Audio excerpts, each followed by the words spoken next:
की आज जन्म जयंती है। कुछ लोग थे कि वक्त के सांचे में ढल गए, कुछ लोग थे कि वक्त के सांचे में ढल गए, कुछ लोग थे कि वक्त के सांचे बदल गए। दोनों ही महान विभूतियों को देशवासियों का शत शत प्रणाम। मंच पर हार्दिक स्वागत है माननीय प्रधानमंत्री जी का। माननीय ग्रामीण विकास, पंचायती राज तथा इस्पात एवं खान मंत्री श्री नरेंद्र सिंह तोमर, माननीय कृषि एवं किसान कल्याण मंत्री श्री राधा मोहन सिंह, ग्रामीण विकास राज्य मंत्री माननीय श्री रामकृपाल यादव तथा माननीय पंचायती राज राज्य मंत्री श्री परषोत्तम रूपाला का मंच पर उपस्थित हैं Shri Virendrajeet Singh, chairman Deendayal research institute, आपका भी हम स्वागत करते हैं। और अब हमारा आग्रह है ग्रामीण विकास, पंचायती राज, इस्पात खान मंत्री श्री नरेंद्र सिंह तोमर से कि कृपया स्वागत संबोधन दें।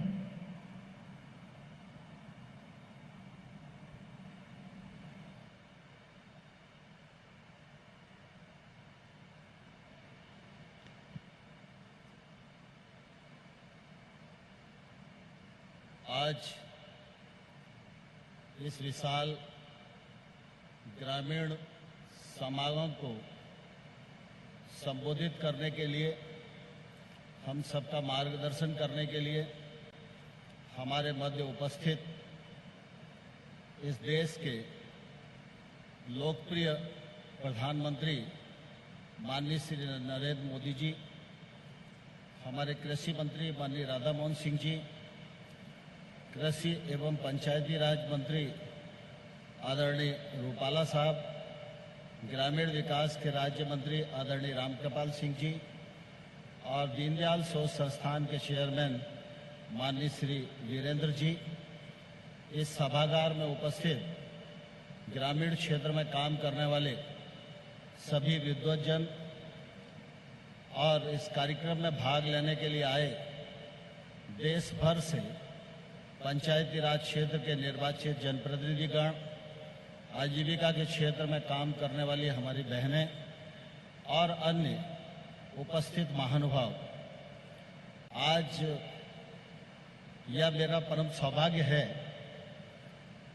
कि नानाजी की जन्म शताब्दी के समारोह का अवसर है और इस अवसर पर ग्रामीण क्षेत्र के शिल्पी भी उपस्थित हैं और ग्रामीण क्षेत्र की चिंता करने वाले हमारे माननीय प्रधानमंत्री जी भी उपस्थित हैं।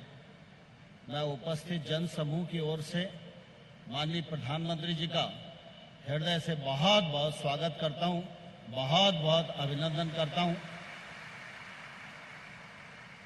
आज नानाजी देशमुख का जन्मदिन है। नानाजी देशमुख ग्रामोत्थान के लिए समर्पित रहे। उनका व्यक्तित्व और कृतित्व दोनों ही प्रेरणास्पद रहा। जब सार्वजनिक जीवन में उन्होंने काम किया, राजनीति में काम किया, तो भी वे प्रेरणा के केंद्र थे और जब राजनीति से संन्यास लेकर ग्राम विकास की दृष्टि से जब वो ग्रामीण क्षेत्र में काम करने के लिए गए, तो आज उनके समर्पण के जीवंत उदाहरण चित्रकूट, बीड और गोंडा जैसी परियोजनाएं हम सब लोगों को दिखाई देती हैं। आज बाबू जयप्रकाश नारायण जी का भी जन्मदिन है। देश इस बात का साक्षी है कि जब देश में भ्रष्टाचार चरम पर था, तो बाबू जयप्रकाश नारायण जी के नेतृत्व में युवाओं का एक बड़ा आंदोलन हुआ और उस समय यह कहा जाता था कि अगर लोकतंत्र की रक्षा हुई है तो उसमें बाबू जयप्रकाश नारायण जी के नेतृत्व का बहुत बड़ी भूमिका है। आज ऐसे दोनों महापुरुषों का जन्मदिन है। मैं ग्रामीण विकास मंत्रालय की ओर से माननीय नानाजी देशमुख और लोक नायक जयप्रकाश नारायण जी के चरणों में विनम्र श्रद्धा सुमन अर्पित करता हूं और ईश्वर से प्रार्थना करता हूं कि हमको, हमारी सरकार को उनके पथ पर चलने की शक्ति प्रदान करे, जिससे आने वाले कल में यह भारत प्रधानमंत्री नरेंद्र मोदी जी के नेतृत्व में एक नए भारत के रूप में निर्माण करने में हम सब लोग सहकार कर सकें। माननीय प्रधानमंत्री जी, नानाजी देशमुख की जन्म शताब्दी के इस समारोह को करने का अवसर आपने हमको प्रदान किया। इसके लिए ग्रामीण विकास मंत्रालय निश्चित रूप से आपका बहुत आभारी है। जब से आपने काम सरकार में संभाला है, तब से लगातार ग्रामीण क्षेत्र में गांव के विकास, गरीब के विकास, किसान की उन्नति, इसके लिए काम किए जा रहे हैं। मुझे ध्यान है जब 13वां वित्त आयोग था, उस समय 60,000 करोड़ रुपया पंचायतों को 5 वर्षों में मिलता था। यह आपका ही यशस्वी नेतृत्व था जिसने यह तय किया कि 14वें वित्त आयोग का 2,292,000 करोड़ रुपया ग्राम पंचायतों को विकास के लिए मिलेगा। मैं समझता हूं ग्राम पंचायतों के जीवन में यह बहुत बड़ा निर्णय आपका है, जिसके कारण पूरे देश में अधोसंरचना विकसित हो रही है। ग्रामीण क्षेत्र में एक समय था जब 50,000 करोड़ रुपया भारत सरकार खर्च करती थी। आज आपका ही यशस्वी नेतृत्व है जिसने ये निर्णय लिया कि ग्राम आगे बढ़ेगा तो ही देश आगे बढ़ेगा। ग्राम की बुनियाद को मजबूत करना है तो देश की बुनियाद मजबूत होगी। जो 50,000 करोड़ रुपया खर्च होता था, आज हम 1,05,000 करोड़ रुपया गांव के विकास पर खर्च कर रहे हैं। मैं समझता हूं कि गांव के जीवन में महत्वपूर्ण निर्णय आपका है और इससे बदलाव आ रहा है। पीएमजीएसवाई आवास योजना जैसी योजनाएं जिनका लक्ष्य आपने निर्धारित किया, मुझे पहले भी विपक्ष में और राज्य सरकार में मंत्री रहने का अवसर मिला। मैं जानता हूं कि उस समय हम सोचते थे कि कभी कोई दिन आएगा जब इस देश में ये कहा जा सकेगा कि अब हमारे देश में कोई आवासहीन नहीं है, लेकिन उस समय हमारी आवाज को कोई सुनने वाला नहीं था। लेकिन आपने प्रधानमंत्री पद की शपथ लेने के साथ ही यह प्रतिज्ञा की थी कि आपकी सरकार गांव और गरीब के लिए समर्पित रहेगी और इस कारण आपने प्रधानमंत्री आवास योजना बनाई, आपने पीएमजीएसवाई योजना के लक्ष्य निर्धारित किए, आजीविका को प्रोत्साहित करने का काम किया, कौशल उन्नयन की दृष्टि से अनेक कार्यक्रमों का सृजन आपके नेतृत्व में हुआ। उसी का परिणाम है कि आज पंडित दीनदयाल उपाध्याय राष्ट्रीय आजीविका योजना के माध्यम से अगर 5 लाख बच्चों को प्रशिक्षित किया जाता है तो 2,52,000 बच्चों को रोजगार मिल जाता है और अच्छी पगार उनको मिलने का काम इस देश में होता है। आरसेटी के माध्यम से अगर 9 लाख लोगों को प्रशिक्षित किया जाता है बैंकों की भागीदारी के साथ, तो उसमें 5 लाख लोग अपना स्वरोजगार स्थापित करने में सफल होते हैं। पंडित दीनदयाल उपाध्याय जी कहा करते थे, एकांगी विचार से काम नहीं चलेगा। समग्र विकास और समुच्च विकास की कल्पना को साकार करने के लिए सरकारों को काम करना चाहिए। मैं समझता हूं आपके नेतृत्व में भारत की धरती पर आज वह दिन आ गया है जब ग्रामीण अधोसंरचना के प्रयास हो रहे हैं, जब ग्रामीण में कौशल उन्नयन के प्रयास हो रहे हैं, गांव के गरीब आदमी को घर उपलब्ध कराने का काम किया जा रहा है, हर घर में शौचालय हो, हर घर में पीने का पानी हो, हर घर में रोशनी हो और हर घर का व्यक्ति आजीविका से जुड़े। यह समुच्च विचार जब गांव का हुआ तो आज हम ये कहने की स्थिति में है कि आने वाले कल में आपकी योजनाओं के माध्यम से, आपकी दूरदृष्टि के माध्यम से, आपके नेतृत्व में और आपके मार्गदर्शन में मिशन अंत्योदय के माध्यम से आने वाले कल में देश की 50,000 से अधिक ग्राम पंचायतों को गरीबी मुक्त करने का जो संकल्प है, उस संकल्प को निश्चित रूप से हम पूरा करने में सफल होंगे। आज मैं इस अवसर पर उपस्थित सभी महानुभावों की ओर से आपका हृदय से बहुत बहुत स्वागत करता हूं। इस कार्यक्रम की आयोजना और कल 10 अक्टूबर को देश भर के ग्रामीण क्षेत्र में काम करने वाले विद्वान और विशेषज्ञ उपस्थित हुए थे। इस कार्यक्रम की आयोजना में दीनदयाल शोध संस्थान और रामबाबू मालगी प्रबोधिनी, इन दोनों संगठनों का बहुत योगदान रहा है। मैं मंत्रालय की ओर से उन्हें भी धन्यवाद देता हूं और पुनः आप सबको अनुरोध करना चाहता हूं, माननीय प्रधानमंत्री जी को जोरदार तालियों के साथ प्रधानमंत्री जी का आह्वान करें। माननीय प्रधानमंत्री जी आए, हम सब का मार्गदर्शन करें। धन्यवाद माननीय। मैं अपने लिए नहीं, अपनों के लिए हूँ, इस ध्येय वाक्य पर चलते हुए समर्पित समाज सेवी नानाजी देशमुख ने कई गांवों की तकदीर और तस्वीर दोनों ही बदल डाली। उनके द्वारा चलाई गई परियोजनाओं का पावन उद्देश्य था हर हाथ को काम, हर खेत को पानी। आइए देखते हैं ये फिल्म।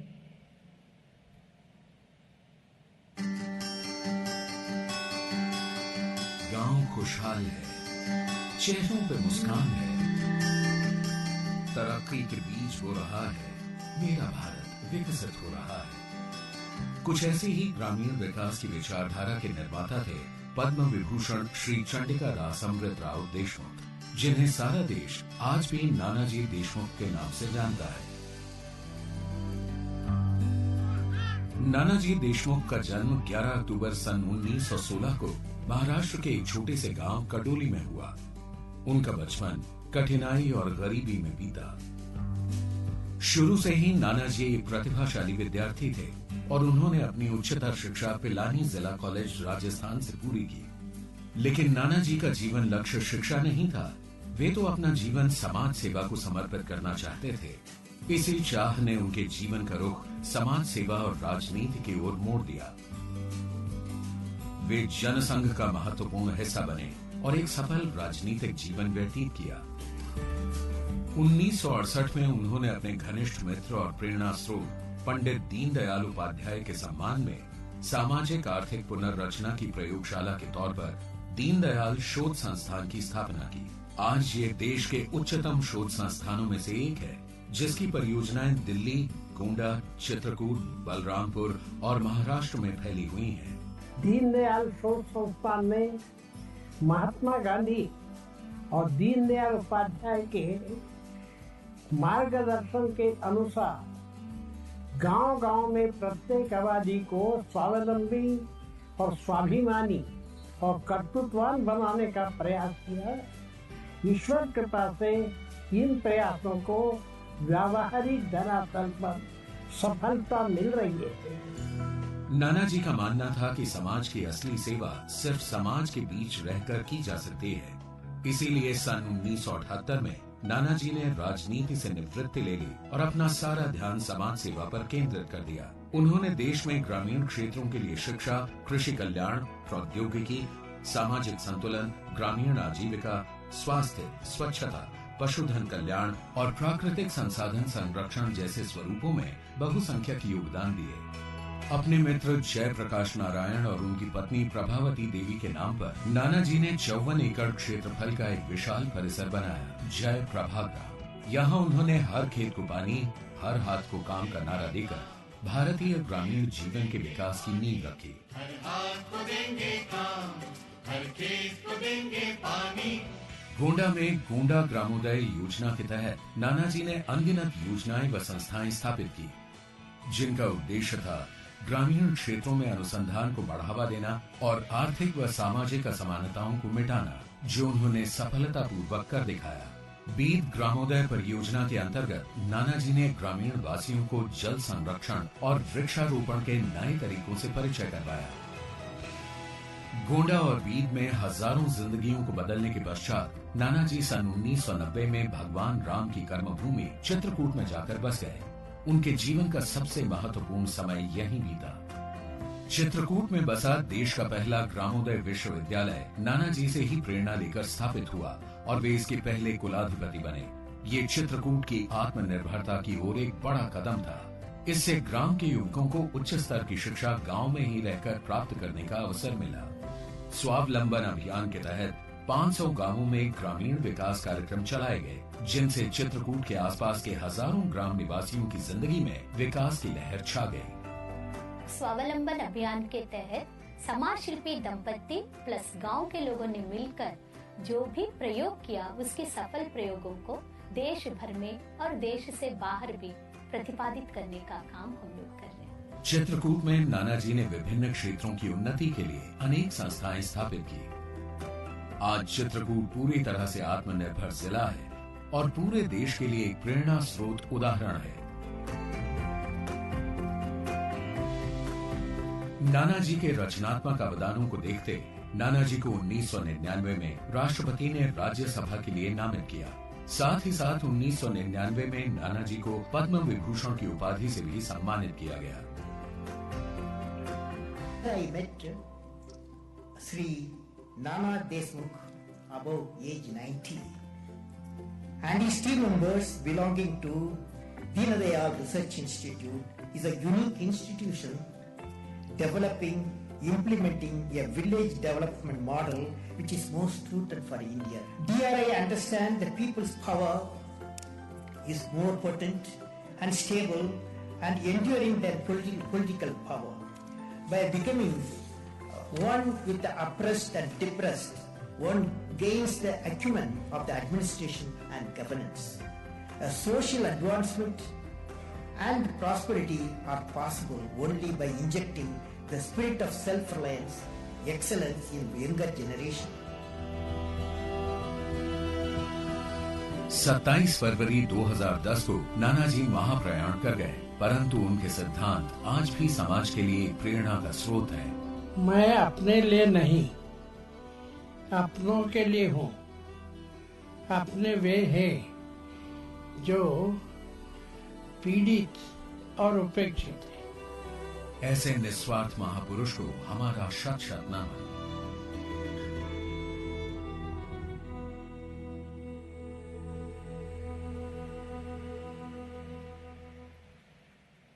नानाजी देशमुख का जीवन दर्शन चरितार्थ हो, गांव सुखी, स्वस्थ और स्वच्छ रहे, नई नई टेक्नोलॉजीज और इनोवेशन से हर घर आंगन समृद्धि के दिए जले।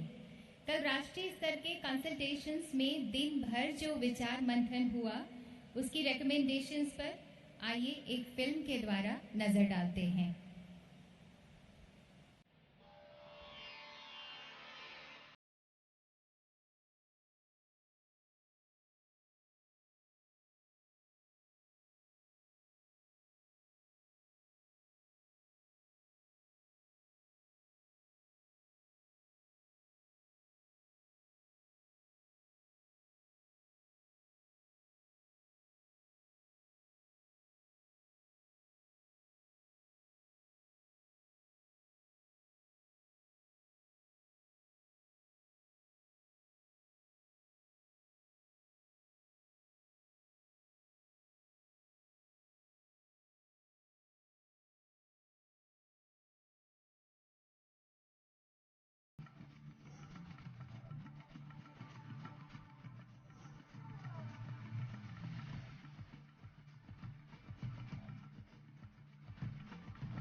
नया भारत बनाना है तो सबसे पहले गांव को गरीबी से मुक्त करना पड़ेगा, और इसलिए आज नानाजी देशमुख को स्मरण करते हुए हम लोग इस कार्यक्रम के आयोजना किए हैं।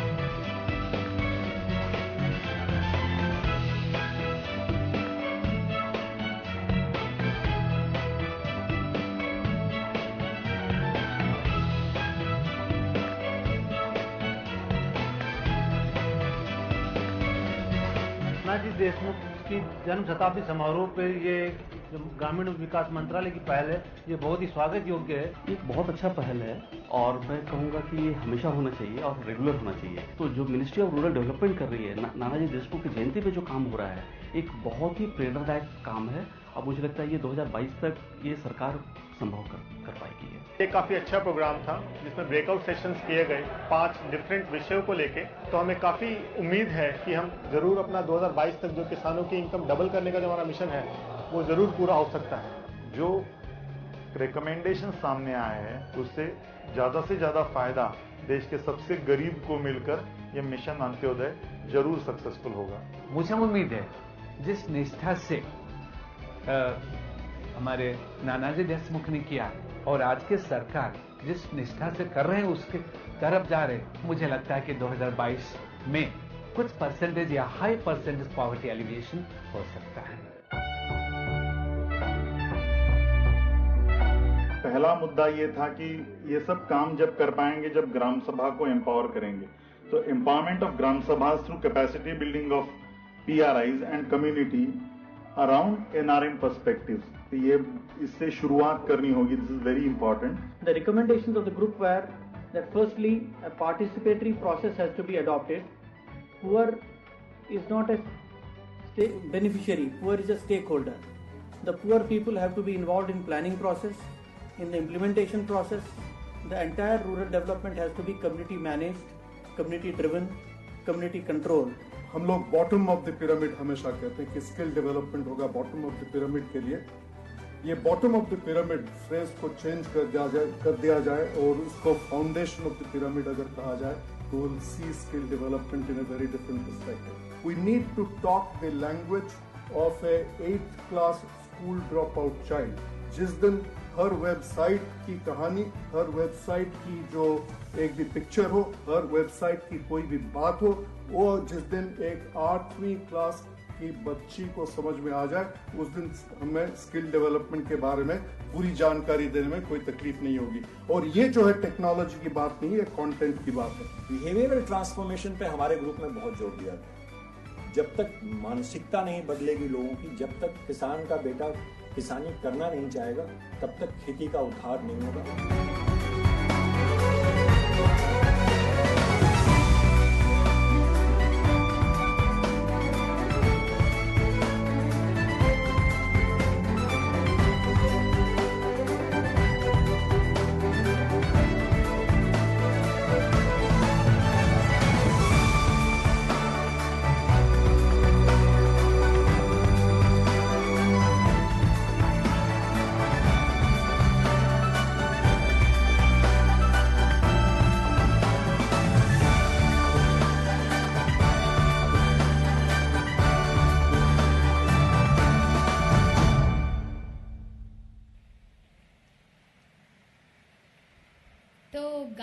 लोकल नहीं ग्लोबल कहे जाएंगे, टेक्नोलॉजी से जुड़कर राष्ट्र विकास से जुड़ जाएंगे।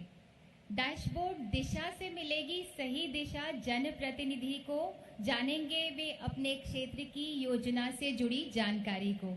हम माननीय प्रधानमंत्री जी से विनम्र निवेदन करते हैं कि कृपया दिशा डैशबोर्ड को लॉन्च करें रिमोट का बटन दबाकर।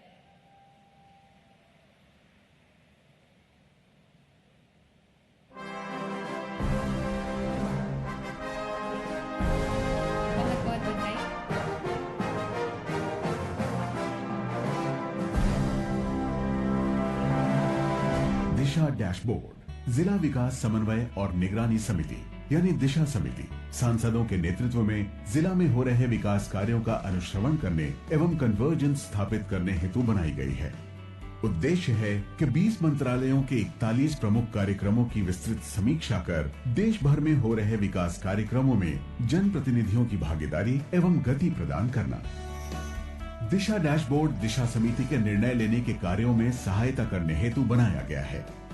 ये देश का एकमात्र ऐसा डैशबोर्ड है जिसमें देश के अलग अलग मंत्रालयों के विभिन्न योजनाओं की जानकारी एक ही जगह दिखती है। अब तक दिशा डैशबोर्ड पर 3 मंत्रालय से 6 योजनाओं की जानकारी 20 स्क्रीन और 7 सेक्शंस में दिखाई जाती है, जिन पर 92 KPI और 151 करोड़ डेटा पॉइंट्स उपलब्ध हैं। चाहे वो मनरेगा हो या उज्ज्वला योजना या स्वच्छ भारत अभियान इत्यादि, सबकी जानकारी दिशा डैशबोर्ड पर उपलब्ध है। यही नहीं, दिशा डैशबोर्ड में हर योजना के लिए देश के हर स्तर की जानकारी एक जगह मिलती है, चाहे वो ग्राम पंचायत हो, विधानसभा क्षेत्र या संसदीय कार्य क्षेत्र। इससे सांसद और विधायकों के कार्यों और फैसलों में निपुणता आती है और विकास कार्यों में आ रहे व्यवधानों के उपाय करने में आसानी होती है। दिशा डैशबोर्ड के बहुआयामी प्रस्तुति के माध्यम से किसी भी योजना, किसी भी मंत्रालय, किसी भी क्षेत्र, किसी भी वित्तीय वर्ष का डेटा तुलनात्मक दृष्टि से देखा जा सकता है। दिशा डैशबोर्ड स्मार्ट गवर्नेंस की ओर भारत सरकार की एक नवीन पहल। दिशा dashboard, a step towards data-driven decision making. धन्यवाद माननीय। ग्राम संवाद तो जनता के लिए जानकारी मंच है। विकास कार्यक्रमों से जुड़ी जानकारी अब होगी आपकी मुट्ठी में मोबाइल ऐप के द्वारा। पारदर्शिता और जवाबदेही का इससे अच्छा जवाब भला और क्या होगा। हम माननीय प्रधानमंत्री जी से अनुरोध करते हैं कि कृपया ग्राम संवाद ऐप का शुभारंभ करें रिमोट का बटन दबाकर।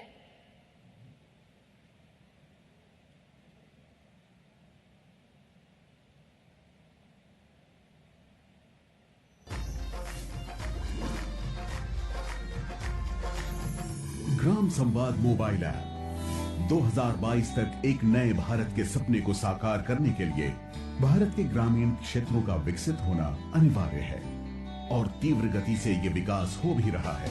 विकास से ग्रामीण परिदृश्य में आ रहे बदलाव की सूचना जनमानस तक पहुंचाने के लिए सरकार प्रतिबद्ध है।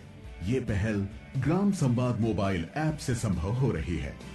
ग्राम संवाद मोबाइल ऐप, सूचना से सशक्तिकरण। ये ऐप आपको अपने क्षेत्र में होने वाली सारी ग्रामीण विकास योजना के बारे में जानकारी देगा, वो भी आपकी अपनी भाषा में जल्द ही। इसमें आप अपनी ग्राम पंचायत के साथ साथ अपने क्षेत्र के किसी भी ग्राम पंचायत के बारे में जानकारी ले सकते हैं। बस अपना स्थान चुने, किसी भी योजना पर क्लिक करें और पाएं उससे संबंधित हर जानकारी। सवालों के जवाब पढ़ें, आंकड़े देखें और सरकारी अधिकारियों से संपर्क करने का माध्यम पाएं। यही नहीं, आप इस स्पीकर पर क्लिक करके सारी जानकारी सुन भी सकते हैं। ग्राम संवाद मोबाइल ऐप, सूचना से सशक्तिकरण। बहुत बहुत सारी शुभकामनाएं। नानाजी देशमुख ने ग्रामीण परिवेश के छोटे छोटे कार्यों को भी पहचान दिलाई ताकि लोग आत्मनिर्भर बने और स्वावलंबी बने। नानाजी का यही सपना तो पूरा हो रहा है आरसीटी के द्वारा। आरसीटी के 11 भवनों का शुभारंभ करने के लिए हमारा विनम्र आग्रह है माननीय प्रधानमंत्री जी से कि कृपया 11 भवनों का शुभारंभ करें, राष्ट्र को समर्पित करें रिमोट का बटन दबाकर। और ये देखिए, ये 11 इमारतें हैं जिनका शुभारंभ हो चुका है माननीय प्रधानमंत्री जी के कर कमलों द्वारा। और अब हम लाइव कनेक्ट भी होना चाहते हैं उनसे। ये देखिए, लाइव कनेक्ट हो गए हैं हम एनआईसी के द्वारा, बिल्कुल लाइव है ये। हम आपको बता दें कि नानाजी देशमुख के नाम से आरसीटीज हैं चिरौंग असम, राजकोट गुजरात, टोंक राजस्थान, यूपी में मुजफ्फरनगर, हाथरस, संत कबीर नगर और लोकनायक जयप्रकाश नारायण के नाम से जो आरसीटीज हैं वो हैं एलिरू आंध्र प्रदेश, पोरबंदर गुजरात, पानीपत हरियाणा, यूपी में गोरखपुर और सिद्धार्थ नगर। बहुत बहुत सारी शुभकामनाएं, बहुत बहुत सारी बधाई आप सभी को। फसल अन्वेषणों और आविष्कारों में हम विश्व में किसी से भी पीछे नहीं हैं। बेहतर पैदावार बढ़ाने में मील का पत्थर साबित होगी अत्याधुनिक स्वचालित और क्षति रहित प्लांट फिनोमिक्स फैसिलिटी IARI। हम माननीय प्रधानमंत्री जी से विनम्र अनुनय करते हैं कि कृपया नानाजी देशमुख प्लांट फिनोमिक्स फैसिलिटी को राष्ट्र को समर्पित करें। माननीय, रिपोर्ट का बटन दबाकर।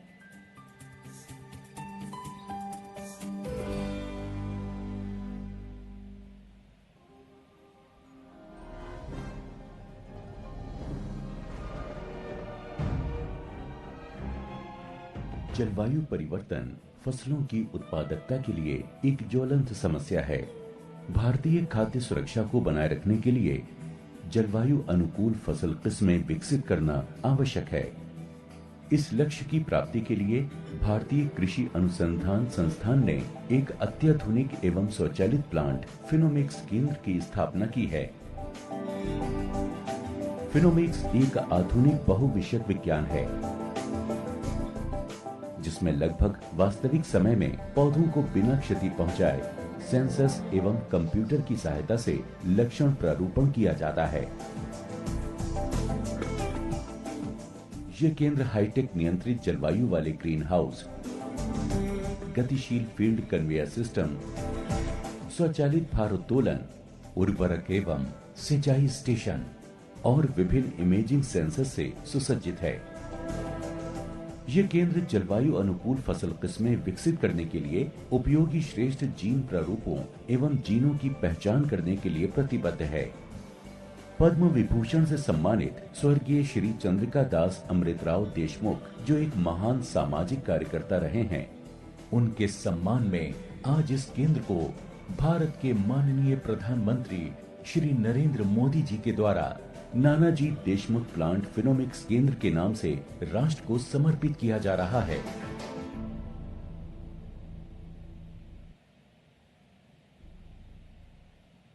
बहुत बहुत बधाई आप सभी को। अद्भुत दृढ़ समाज सेवी नानाजी देशमुख के प्रति राष्ट्र की निष्ठा और श्रद्धा जताता एक डाक टिकट डाक विभाग द्वारा जारी किया जा रहा है। नानाजी देशमुख की जन्म शताब्दी को कमेमोरेट करने वाले इस डाक टिकट का विमोचन करने के लिए हमारा निवेदन है माननीय प्रधानमंत्री जी से।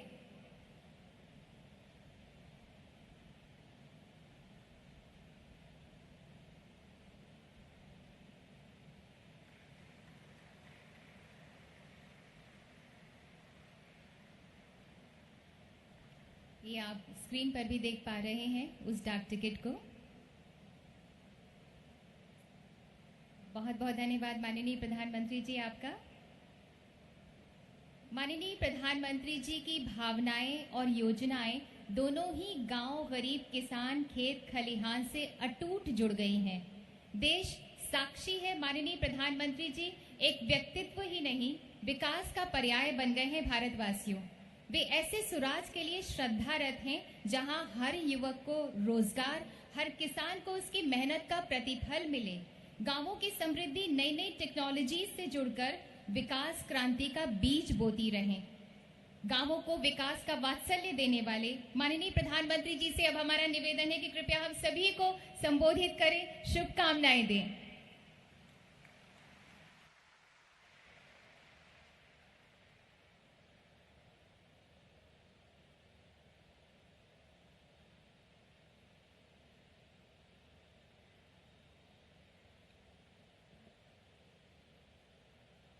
मंच पर विराजमान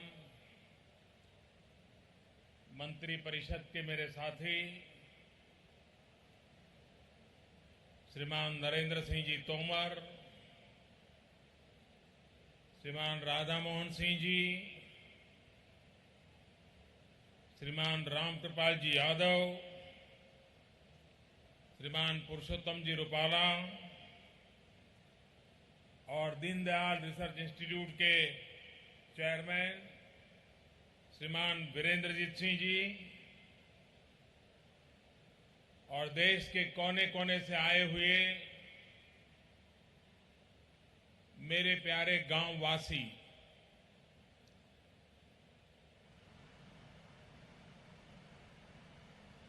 आज लोकनायक जयप्रकाश जी के जन्म जयंती का अवसर है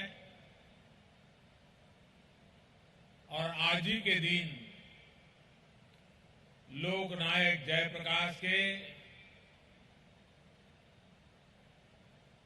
निकटस्थ साथी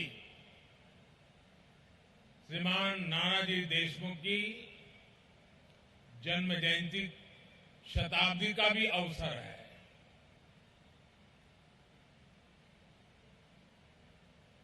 इन दोनों महापुरुषों ने अपने जीवन काल में एक ऐसे संकल्प का परिचय कराया और जिस संकल्प के लिए उन्होंने स्वयं को झोंक दिया और सिद्धि प्राप्त करने तक वे जीवन का पल पल मातृभूमि के लिए,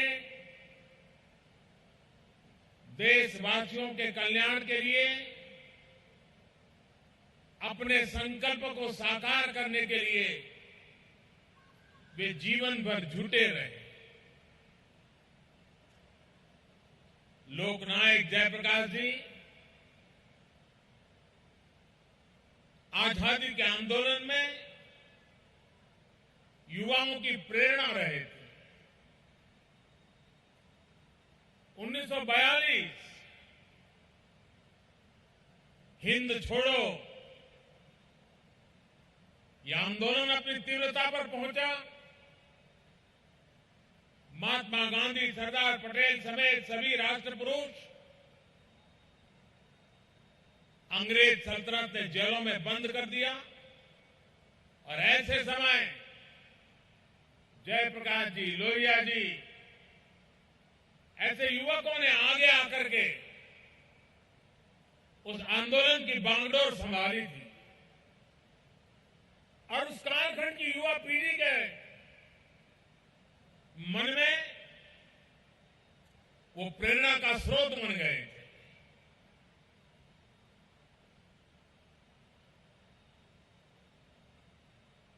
आजादी के उस कालखंड में जयप्रकाश जी लोकनायक के रूप में युवा हृदयों के लिए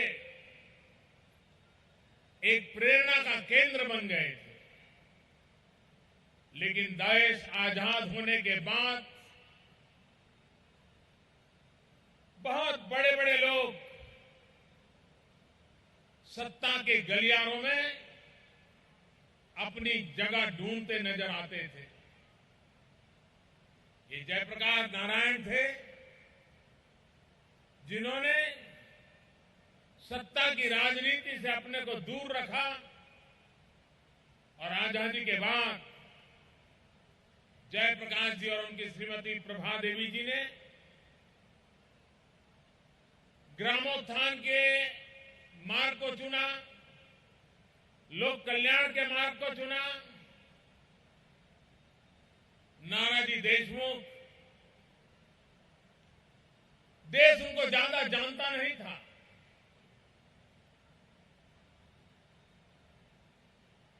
देश के लिए उन्होंने अपना जीवन दे दिया था।